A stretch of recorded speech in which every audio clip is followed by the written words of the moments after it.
السلام عليكم ورحمة الله وبركاته. إن الحمد لله نحمده ونستعينه ونستغفره ونؤمن به ونتوكل عليه ونعوذ بالله من شرور أنفسنا ومن سيئات أعمالنا. من يهده الله فلا مضل له ومن يضلله فلا هادي له، وأشهد أن لا إله إلا الله وحده لا شريك له، وأشهد أن محمدًا عبده ورسوله. أما بعد، فإن خير الحديث كتاب الله، وخير الهدي هدي محمد صلى الله عليه وعلى آله وسلم، وشر الأمور محدثاتها، وكل محدثة بدعة، وكل بدعة ضلالة، وكل ضلالة في النار. فأعوذ بالله من الشيطان الرجيم. بسم الله الرحمن الرحيم.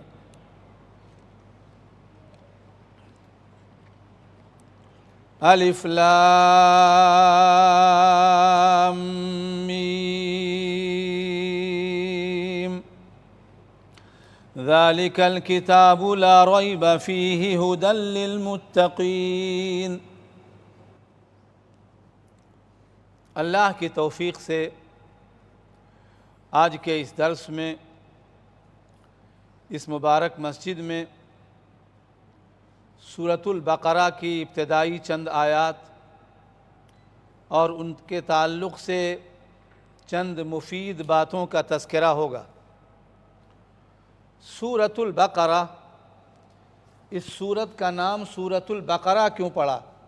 اس لیے کہ آگے چل کر کے اس سورت کے اندر بقرہ یعنی گائے کا تذکرہ آ رہا ہے اور اس کا واقعہ اور ایک قصہ ذکر ہو رہا ہے، اس لیے اس سورت کا نام سورۃ البقرہ پڑا ہے۔ اس سورت کے تعلق سے اللہ کے نبی جناب محمد الرسول اللہ صلی اللہ علیہ وعلی آلہ وسلم کی ایک عظیم حدیث ہے۔ اللہ کے نبی صلی اللہ علیہ وسلم فرماتے ہیں، لا تجعلوا بیوتکم قبورا، لوگوں اپنے گھروں کو قبرستان نہ بناؤ۔ اب اس کے بعد اللہ کے نبی صلی اللہ علیہ وسلم فرماتے ہیں، فَإِنَّ الْبَيْتَ الَّذِي تُقْرَأُ فِيهِ البقرة سورة البقرة لا يدخله الشیطان، کیونکہ وہ گھر جس کے اندر سورۃ البقرہ کی تلاوت کی جاتی ہے اس میں شیطان نہیں داخل ہوتا، یا اس سے شیطان اگر ہے تو بھاگ جاتا ہے۔ لا تجعلوا بیوتکم قبورا، اپنے گھروں کو قبرستان نہ بناؤ۔ کیا مطلب؟ یعنی قبرستان وہ جگہ ہے جہاں نماز پڑھنی جائز نہیں، قبرستان وہ جگہ ہے جہاں قرآن کی تلاوت کرنی جائز نہیں، قبرستان وہ جگہ ہے جہاں نفل اور فرائض ادا کرنی جائز نہیں۔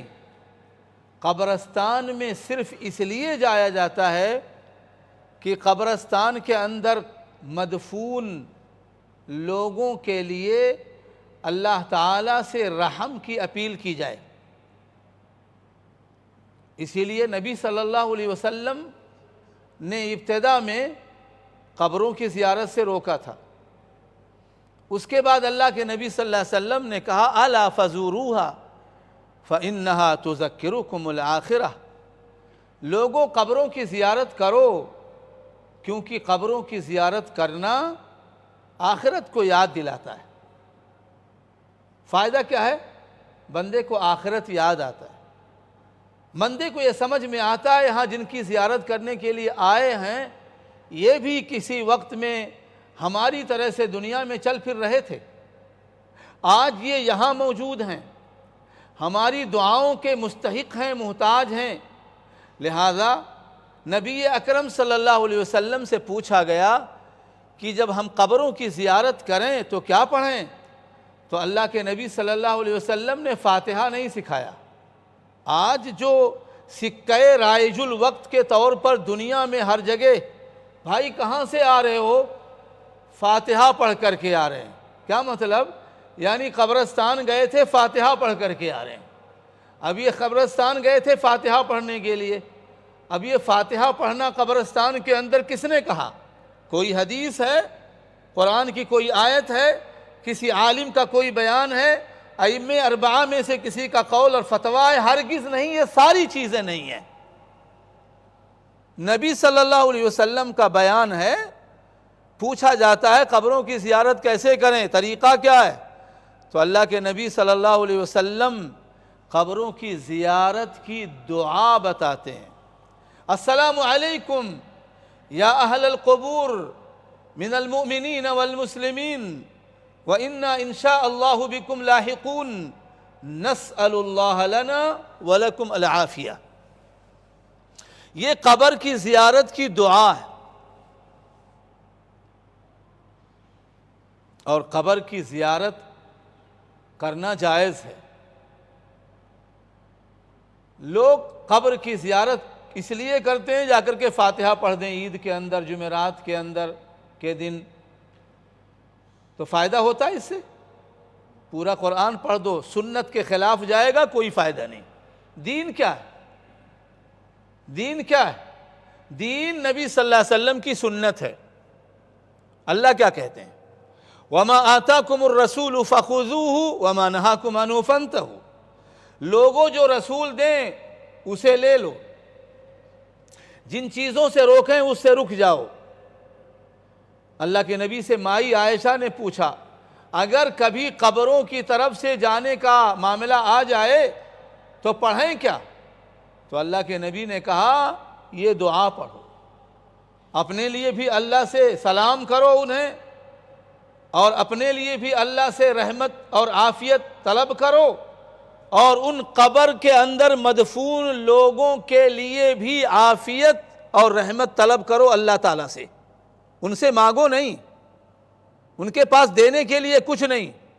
اور یقین جانیں آج پوری قوم مسلم جھکی ہوئی ہے مانگنے کے لیے، اور اللہ تعالیٰ اور اللہ کے نبی اور صحابہ کرام، تابعین اور ائمہ کرام، ان سارے لوگوں کی تعلیمات میں قبروں سے مانگنا، قبر والوں سے مانگنا نہیں ہے، قبر والوں کے لیے اللہ سے مانگنا ہے۔ قبر والوں کے لیے اللہ سے مانگنا ہے۔ دینے کی قدرت کس کے پاس ہے؟ اللہ کے پاس ہے۔ اور قبر والوں کو کوئی بھی اپنی بات سنا نہیں سکتا۔ اللہ نبی سے کہتے ہیں صلی اللہ تعالی وَمَا أَنْتَ بِمُسْمِعٍ مَّن فِي الْقُبُورِ، اے اللہ کے نبی آپ قبر والوں کو اپنی باتیں نہیں سنا سکتے، قبر والوں کو اپنی باتیں نہیں سنا سکتے۔ اب یہاں پر ایک اشکال آتا ہے، اس کا جواب دو پھر میں اس میں داخل ہو جاؤں۔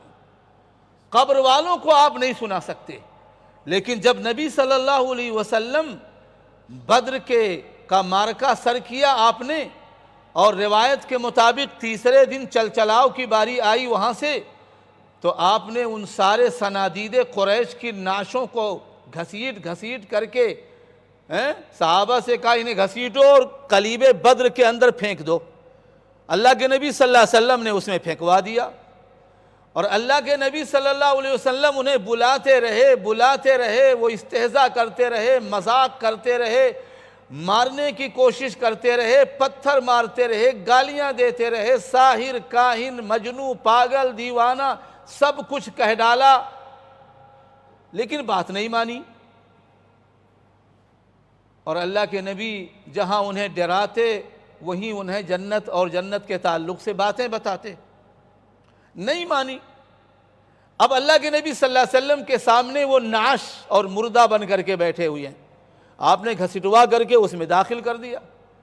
پھر اللہ کے نبی صلی اللہ علیہ وسلم وہاں سے نکلنے سے پہلے اس قلیب بدر کے مڈیر پر آئے، اور آپ نے ابو جہل اور دوسرے لوگوں کو آواز دینا شروع کر دیا اور کہا کہ اللہ تعالیٰ نے ہم سے جو وعدہ کیا تھا ہم نے تو پا لیا، اور اللہ تعالیٰ نے تم سے جو وعدہ کیا تھا کیا تم نے پا لیا؟ تو حضرت عمر ابن خطاب پیچھے ہیں۔ عمر ابن خطاب نے کہا اللہ کے نبی آپ کس سے بات کر رہے ہو؟ یہ تو مردے ہیں، آپ ان سے بات کر رہے ہو۔ تو حقیقت کیا ہے؟ مردے سنتے نہیں۔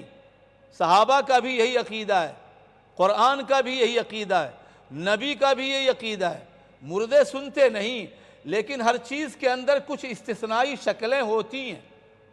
اب یہاں دیکھیں، اللہ کے نبی صلی اللہ علیہ وسلم مردوں سے بات کرنے لگے، اور اللہ نے اللہ کے نبی سے کہا کہ آپ مردوں کو سنا نہیں سکتے۔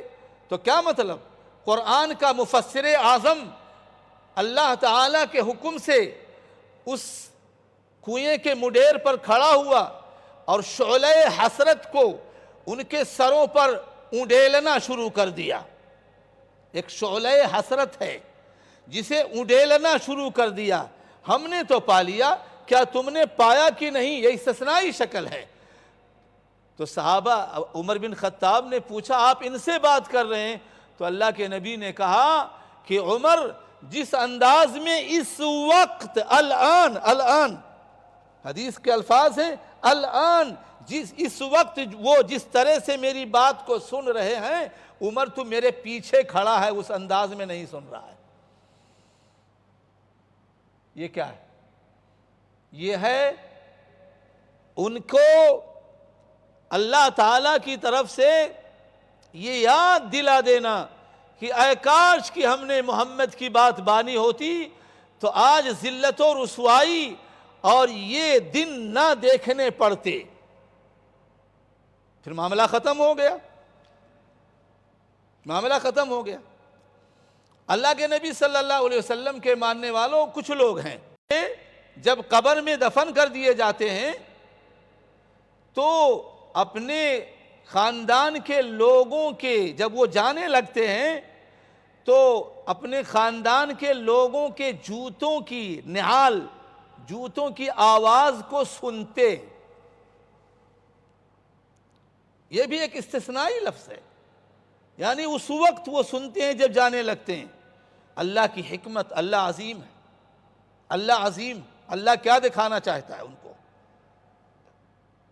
کہ تم تو دنیا میں کتنا محنت کرتے رہے، مال و دولت چھوڑا، بچوں کے لیے حلال اور حرام کی تمیز نہیں کی، اب سارے کے سارے دولت، سارے کے سارے جاہ و حشمت، سارا گھر اور تجارت سب تم چھوڑ کر کے آج یہاں قبر میں پڑے ہوئے ہو اور لوگ تم کو چھوڑ کر کے جا رہے ہیں۔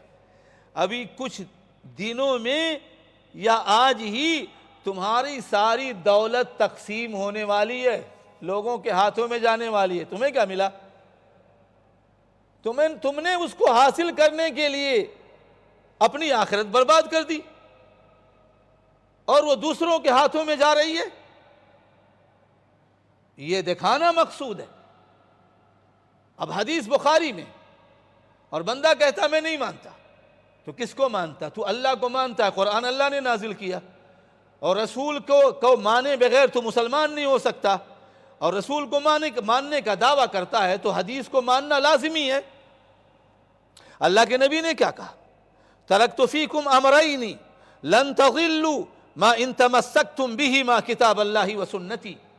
میں تمہارے درمیان سے جا رہا ہوں، تمہارے درمیان دو چیزیں چھوڑ کر کے جا رہا ہوں، جب تک تم ان دونوں چیزوں کو مضبوطی سے پکڑے رہو گے ہرگز گمراہ نہیں ہو سکتے۔ ایک اللہ کی کتاب اور دوسری میری سنت۔ اللہ تعالیٰ کیا فرماتے ہیں یہاں؟ الف لام میم ذالک الکتاب اے ھذا الکتاب، یہ کتاب قرآن کریم، ھذا الکتاب لا ریب فیہ، اس کے منزل من اللہ ہونے میں، اس کے اللہ تعالیٰ کی طرف سے نازل ہونے میں کوئی شبہ نہیں، لہذا اس کے منزل من اللہ ہونے میں شک و شبہ نہ کرو، لا ترتابو، شک و شبہ نہ کرو، یہ تنزیل من رب العالمین ہے، تنزیل من رب العالمین، رب العالمین کی طرف سے نازل کردہ کتاب ہے۔ تو اللہ کیا کہتے ہیں؟ ذالک الکتاب لا ریب فیہ، اس کے اللہ کی طرف سے نازل شدہ ہونے میں کوئی شبہ نہیں ہے۔ ھدی للمتقین، اور یہ متقیوں کے لیے ہدایت کا سرچشمہ ہے۔ کیا مطلب؟ قرآن تو نازل ہوا ہے جن و انس کے لیے، سارے انسانوں اور جناتوں کے لیے، اور اللہ یہاں کہہ رہے ہیں کہ متقیوں کے لیے۔ وجہ کیا ہے؟ وجہ یہ ہے کہ اس کتاب سے حقیقی معنوں میں فائدہ صرف وہی اٹھاتے ہیں جو فائدہ اٹھانے کی کوشش کرتے ہیں، فائدہ اٹھانے کی کوشش کرتے ہیں، جن کے دلوں میں اللہ تعالیٰ کا ڈر اور جذبہ پیدا ہوتا ہے اللہ تعالیٰ کی رضا کے حصول کے لیے، تو پھر وہ انسان کوشش کرتا ہے، جاننا چاہتا ہے، اس کے اصولوں پر عمل کرنا چاہتا ہے، اس لیے وہ کوشش کرتا ہے۔ لیس للانسان الا ما سعی، اور انسان کے لیے وہی کچھ ہے جس کی اس نے کوشش کی اور جیسی اس نے کوشش کی۔ تو پھر جب مومن کوشش کرتا ہے تو فائدہ اسی کو ملتا ہے، فائدہ اسی کو ملتا ہے۔ فرمایا ھدی للمتقین، یہ کتاب پرہیزگاروں کو راہ دکھانے والی ہے، پرہیزگاروں ہی کے لیے مفید ترین ہے، پرہیزگار ہی اس سے صرف فائدہ اٹھاتے ہیں۔ جبکہ اللہ تعالیٰ کہتے ہیں ایک جگہ شفاء للناس، یہ لوگوں کے لیے شفا ہے، قرآن لوگوں کے لیے شفا ہے، لوگوں کے لیے نازل کیا گیا ہے۔ لیکن اگر لوگ فائدہ نہ اٹھانا چاہیں تو یہ کتاب جبر کر سکتی ہے؟ نہیں۔ میں آپ کو بتاؤں، اہل علم نے ہدایت کی دو قسمیں کی ہیں، غور کیجئے گا، اہل علم نے ہدایت کی دو قسمیں کی ہیں، ایک ہدایت توفیق اور ایک ہدایت ارشاد۔ ہدایت توفیق اللہ کا کام ہے، اللہ کی قدرت ہے، اللہ کا حق ہے، اور ہدایت ارشاد کسی بھی مبلغ کا جو کتاب و سنت کی پابندی کے ساتھ دعوت و تبلیغ کرتا ہو، قصے اور کہانیوں کے ذریعے نہیں، کشف و مرامات کو بیان کر کے دین بتانے کے لیے نہیں، نہ کشف و منامات دین ہیں، نہ ان سے دین کا کوئی مسئلہ ثابت ہوتا ہے، نہ خواب سے کوئی مسئلہ ثابت ہوتا ہے۔ مسئلہ دین کا اگر کسی چیز سے ثابت ہوتا ہے تو وہ قرآن ہے اور سنت ہے، قرآن اور سنت ہے۔ تو ہدایت اللہ کے ہاتھ میں ہے۔ اللہ تعالیٰ نبی سے کہتے ہیں کہ اے اللہ کے نبی، انک لا تہدی من احببت ولکن اللہ یہدی من یشاء، اے اللہ کے نبی، آپ جس کو چاہیں ہدایت نہیں دے سکتے، ہدایت کے راستے پر لا کر کے کھڑا نہیں کر سکتے، ہدایت کی توفیق نہیں دے سکتے، ہاں اللہ جس کو چاہے دے سکتا ہے۔ فرق ہے کہ نہیں خالق اور مخلوق میں؟ تو یہ خالق اور مخلوق میں فرق ہے۔ ہدایت کا دل کے اندر داخل کر دینا، اسے توفیق دے دینا، یہ اللہ کا کام ہے، اور انبیاء و رسل اور ان کے ماننے والوں کا کام ہے ہدایت کا راستہ بتانا، اس کی رہنمائی کر دینا، اس کی رہنمائی کر دینا۔ اب مبلغین کا کام یہ ہے واجبی طور پر، وہ کسی بھی جماعت اور فکر سے متعلق ہو، واجبی طور پر حقیقی معنوں میں مبلغ وہی ہے کہ جب اس کے سامنے دین کی تشریح اور اس کی تبلیغ کی بات آئے تو کتاب و سنت کی پابندی کے ساتھ خود بھی زندگی گزارے اور لوگوں کو دین کی دعوت دے،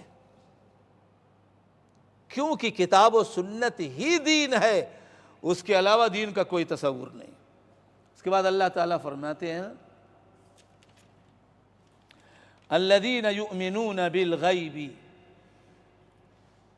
مومنین کے یہاں سے چند صفات ذکر کیے گئے ہیں۔ اللہ سے دعا کریں اللہ تعالیٰ ہمیں ان صفات والا بنائے۔ بہت سارے صفات آپ کو قرآن میں جگہ جگہ ملیں گے، یہاں چند صفات کے تذکرے۔ حقیقی معنوں میں مومنین کون سے لوگ ہیں؟ حقیقی معنوں میں ہدایت پانے والے کون سے لوگ ہیں؟ ہدایت کے مستحقین کون سے لوگ ہیں؟ یہ وہ لوگ ہیں جو غیب پر ایمان لاتے ہیں، غیب پر ایمان لاتے ہیں۔ جو غیب پر ایمان لاتے ہیں حقیقی معنوں میں وہ مومن ہیں۔ اور غیب کسے کہتے ہیں؟ غیب سے مراد وہ چیزیں ہیں جن کا ادراک عقل و حواس سے کرنا ناممکن ہو۔ یعنی کوئی آدمی عقل سے ادراک کر لے اللہ تعالیٰ کا، مثال کے طور پر اللہ غیب ہے کہ نہیں؟ اللہ غیب ہے۔ انبیاء و رسول کے بارے میں بھی صحیح ترین بات یہی ہے کہ انہوں نے بھی دنیا میں اللہ کو نہیں دیکھا اور نہ وہ دیکھ سکتے ہیں۔ اب آپ کہو گے، کہہ سکتے ہو، قصے اور کہانیوں میں سنانے والے پتہ نہیں کیا کیا سناتے رہتے ہیں، لیکن یقین مانو قرآن کہتا ہے ربی ارینی انظر الیک۔ موسیٰ علیہ السلام نے اپنے رب سے کہا، اے میرے رب مجھے اپنے آپ کو دکھا دے، میں تجھے دیکھنا چاہتا ہوں۔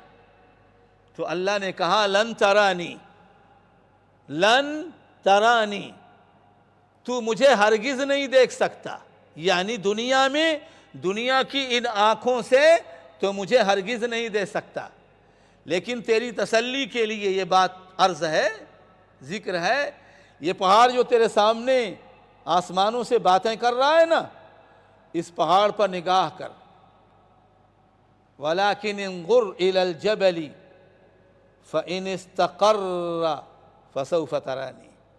اس پہاڑ پر نگاہ کر، اگر یہ ٹھہرا رہ گیا تو پہاڑ کیا دنیا میں ساری مخلوق سے عظیم ہے میری نگاہ میں، تو نبی اور رسول ہے، تم کو میں نے خاص طور پر اپنے لیے بنایا ہے، لیکن اس پہاڑ کو دیکھ، پہاڑ پر نگاہ ڈالی، فَلَمَّا تَجَلَّى رَبُّهُ لِلْجَبَلِ جَعَلَهُ دَكَّا وَخَرَّ مُوسَىٰ صَعِقًا۔ پھر جب رب کریم نے، رب ذوالجلال نے، خالق کائنات نے اپنی تجلی اس کے اوپر ظاہر کی تو وہ پہاڑ ریزہ ریزہ ہو کر کے رہ گیا اور موسیٰ علیہ السلام بے ہوش ہو کر گر پڑے۔ موسیٰ کو جانتے ہیں؟ انبیاء بنی اسرائیل میں سب سے عظیم نبی اور رسول، اور اللہ کے نبی صلی اللہ علیہ وسلم بتاتے ہیں ان کا مقام۔ نبی صلی اللہ علیہ وسلم نے کہا اول من ينشق عنہ القبر، سب سے پہلے جس کی قبر پھاڑی جائے گی وہ میری قبر ہوگی، اور سب سے پہلے میں قبر سے نکلوں گا۔ یہ تو نبی صلی اللہ علیہ وسلم نے کہا، تو آپ عالم الغیب نہیں تھے، انبیاء عالم الغیب نہیں تھے۔ قرآن کہتا ہے سورۃ النمل میں اللہ کا ارشاد عظیم ہے،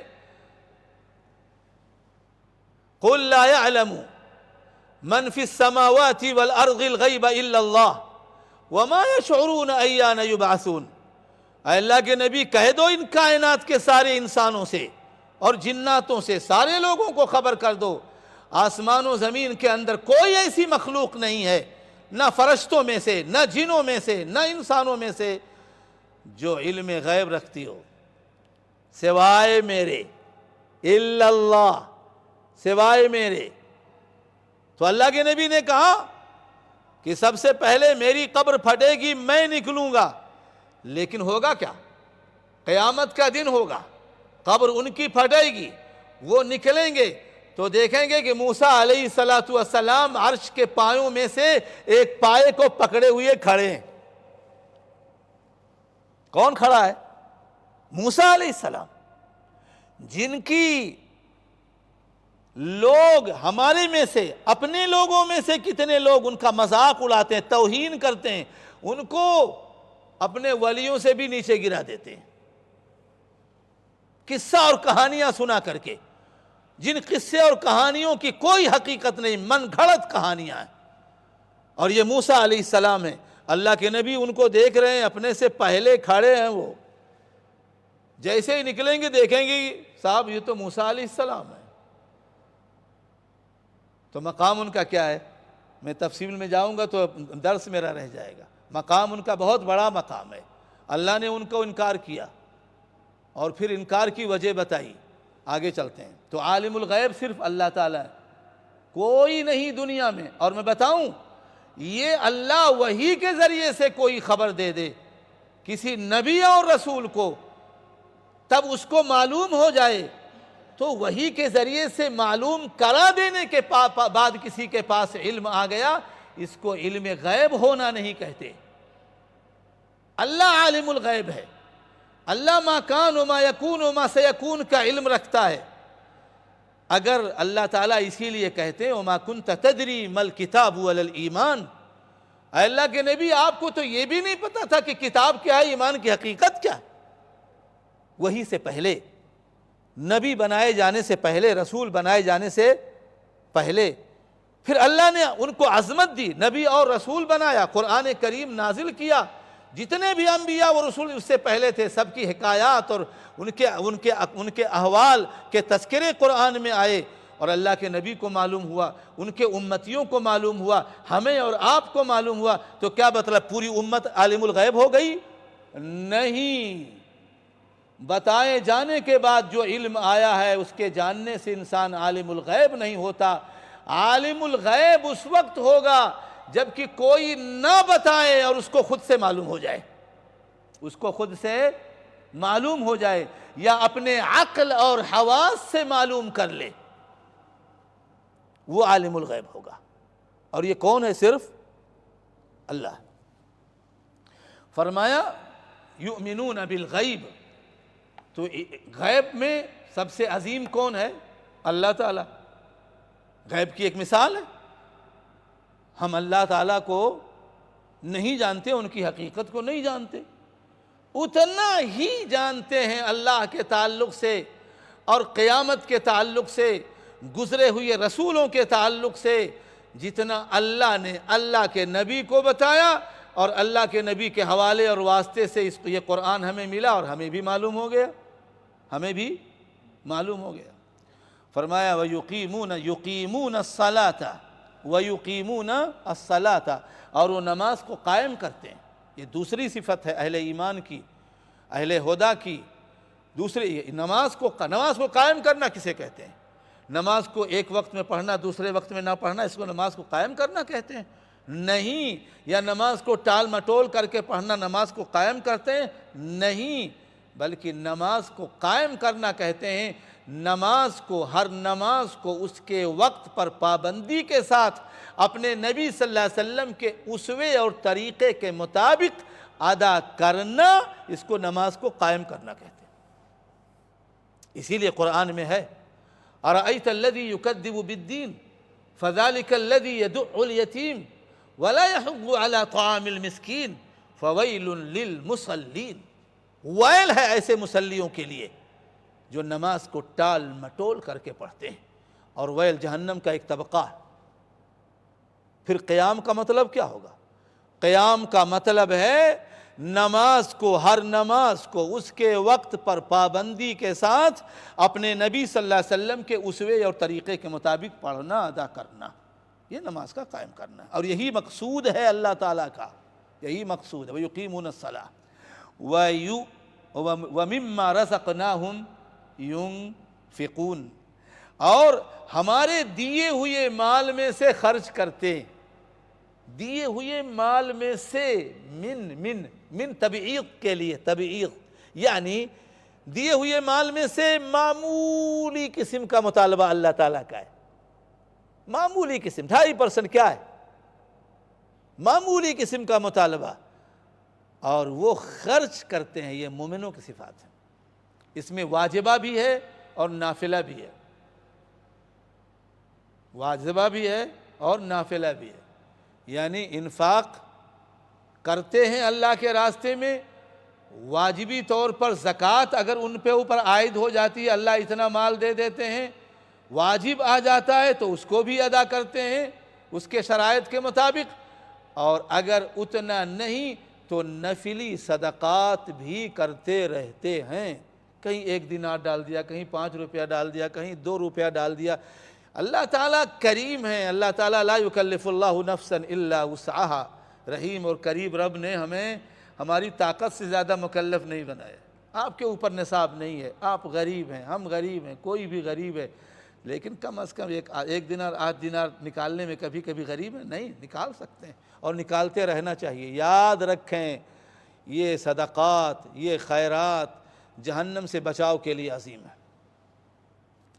فرمایا والذین یؤمنون بما انزل الیک وما انزل من قبلک، اور جو لوگ ایمان لاتے ہیں اس پر جو آپ کی طرف اتارا گیا ہے اور ان کتابوں پر جو آپ سے پہلے اتارا گیا ہے۔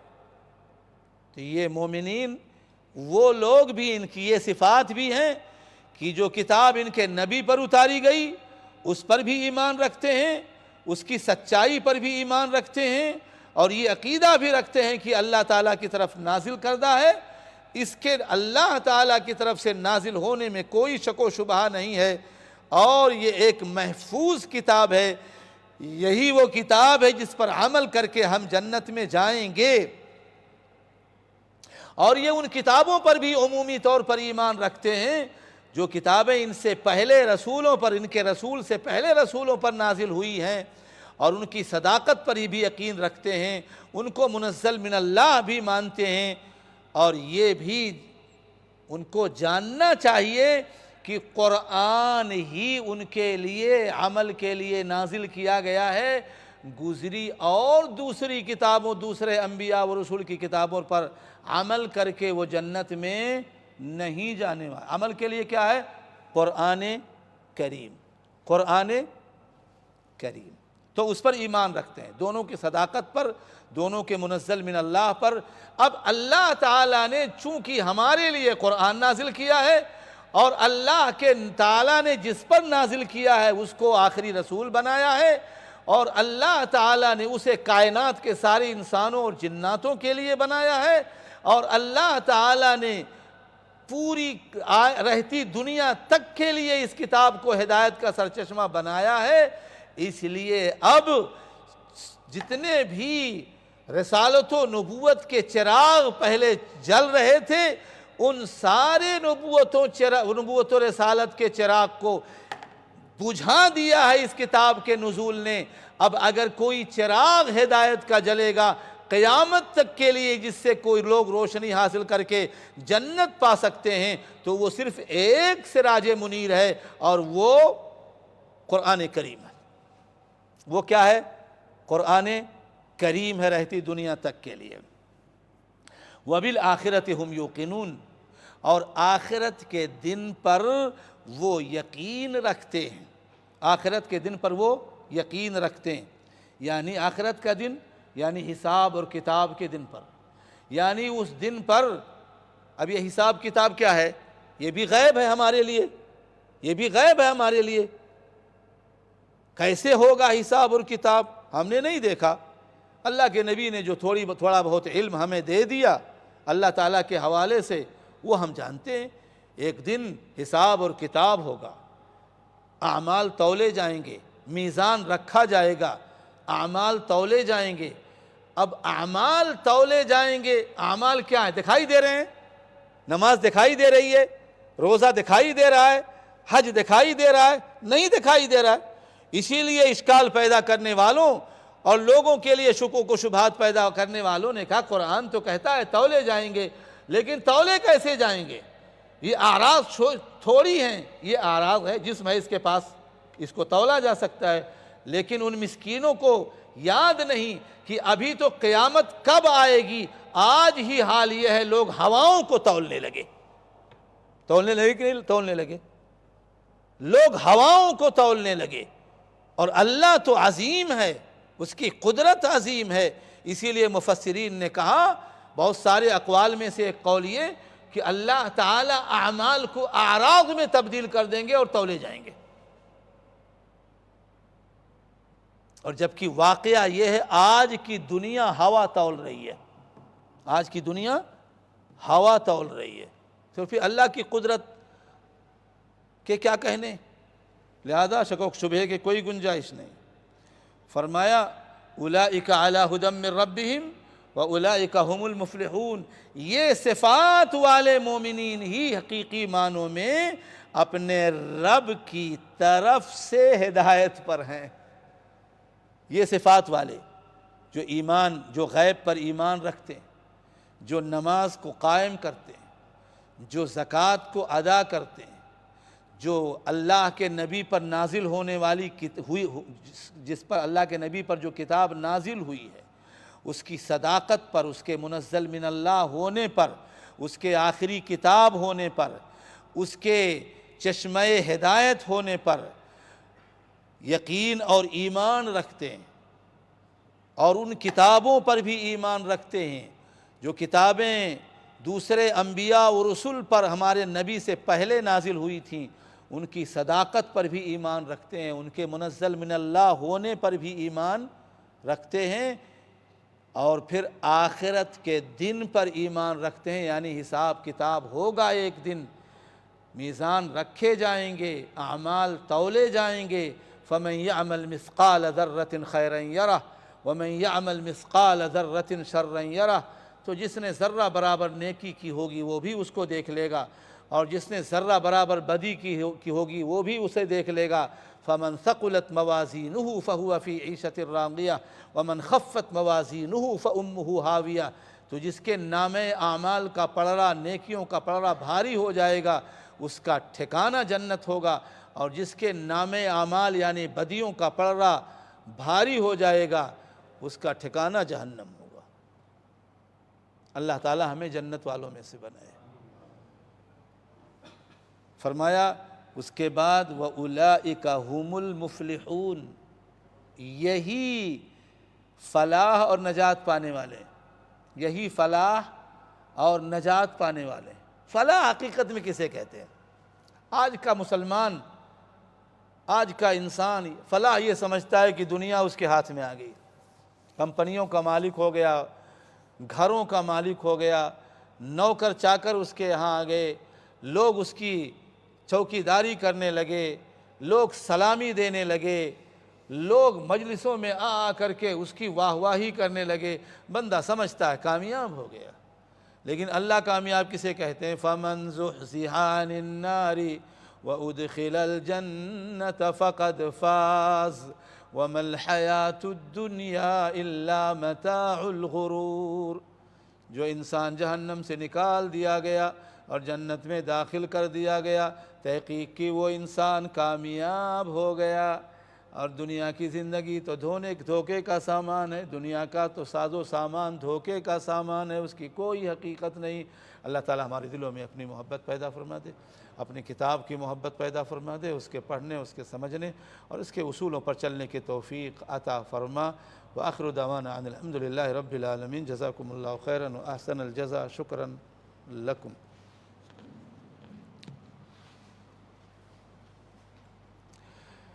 میرے بھائیوں، اپنے بھائیوں کو بھی بلانے کی کوشش کرو، انشاءاللہ فائدہ ہوگا۔ جزاک اللہ خیر۔